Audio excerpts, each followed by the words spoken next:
فرش التراب يضمني. دیکھیے نیکی کا جذبہ بھی جو انسان کے پیشنز ہوتے ہیں وہ اندھے بہرے ہوتے ہیں. پیشنز، جذبات. نیکی بھی ایک جذبہ ہے. کبھی یہ جذبہ حد اعتدال سے تجاوز کر کے بدی بنا دیتا ہے. جیسے رہبانیت، ترک دنیا، شادی نہیں کروں گا، گھر گھرستی کا بکھیڑا مول نہیں لوں گا، بس اللہ سے لو لگاؤں گا. ظاہر بات ہے جس نے بھی فیصلہ کیا نیکی کے جذبے کے تحت کیا نا، لیکن اس کا جو نتیجہ نکلا اکثر و بیشتر پھر حرام کاری ہوئی. آپ عیسائیت کی جو ہے ہسٹری آف کرسچین موناسٹسزم اس کا مطالعہ کیجئے. انہوں نے خود لکھا ہے کہ بظاہر راہب خانے ہیں، راہب اور راہبائیں رہتی ہیں، اور ان کے تہخانوں میں حرامی بچوں کے قبرستان ہو جاتے تھے. یہ نیکی کے جذبے نے بدی کو جنم دیا ہے. حضور کے ساتھ ایسا ہوا. 3 اشخاص آئے، انہوں نے حضور کی ازواج مطہرات سے معلوم کیا آپ رات کو کتنا وقت نماز میں لگاتے ہیں،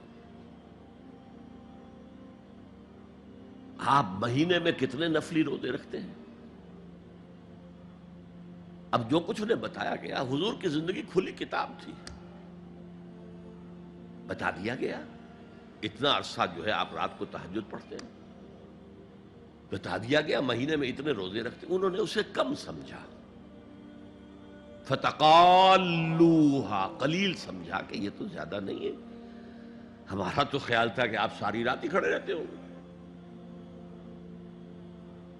لیکن اپنے دل کو مطمئن کرنے کے لیے کہ حضور کی کہیں توہین بھی نہ ہو جائے، کہا جی انہیں تو ضرورت نہیں ہے، وہ تو معصوم ہی ہے، ان کی خطائیں اول تو ہوتی نہیں، اگر کوئی ہے بھی تو اللہ نے کہہ دیا قد غفر اللہ لک ذنبک ما تقدم منہا وما تاخر، اللہ نے تو معاف کر دی اگلے پچھلے سارے گناہ، میرے لیے یہ کافی نہیں ہے.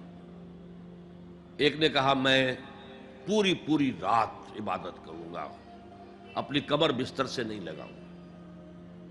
دوسرے نے کہا کہ میں ہمیشہ ہر روز روزہ رکھوں گا، کبھی افطار نہیں کروں گا. تیسرے نے کہا میں کوئی شادی بیاہ نہیں کروں گا، یہ کھکیڑ میں نہیں پڑھوں گا میں. حضور کو خبر ہو گئی، آپ نے طلب فرمایا اور غصے کے انداز میں وہ الفاظ کہے کہ جو حضور سے بالکل متوقع نہیں ہے. واللہ انی لاتقاکم واخشاکم، خدا کی قسم میں تم سب سے زیادہ متقی ہوں اور سب سے زیادہ اللہ سے ڈرنے والا ہوں. لیکن میرا طریق یہ ہے کہ میں رات کو سوتا بھی ہوں اور نماز بھی پڑھتا ہوں، میں روزہ رکھتا بھی ہوں، ناغہ بھی کرتا ہوں، میں نے شادیاں کی ہیں، متعدد ازواج میرے گھروں میں ہیں. فمن رغب عن سنتی فلیس منی، جو بھی میری سنت سے ہٹا وہ مجھ میں سے نہیں ہے، میرا امت ہی نہیں ہے. تو نیکی کا جذبہ بھی حد اعتدال سے تجاوز کر کے بدی کو جنم دے سکتا ہے. ایک صحابی، نوجوان صحابہ میں سے عبداللہ ابن عمرو ابن العاص، عجیب یہ بات ہے کہ باپ جو ہے بہت بڑا سیاستدان، بہت بڑا جری سپہ سالار، بہت بڑا حکمران، حضرت عمرو بن العاص،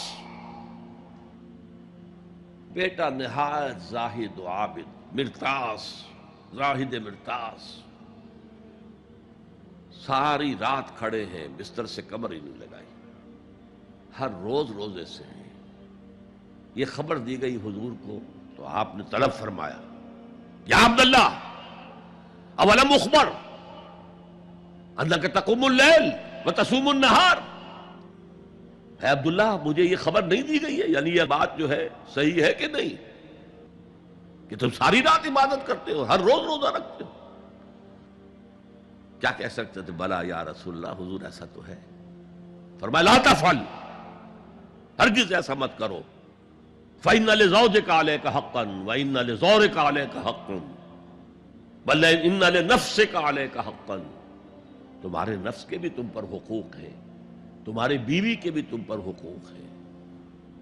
ان کی زوجہ سے کسی نے پوچھا تھا تم ہمیشہ میلی کچیلی رہتی ہو، کبھی ہم نے تمہیں کسی اچھے لباس میں کوئی جسے سنگھار کہہ دیتے کہ یہ میں نے دیکھا. تو ان کا کہ مجھے کیا غرض ہے، تمہارے بھائی کو تو مجھ سے کوئی غرض ہے ہی نہیں، میں کس کے لیے بناؤ سنگھار کروں.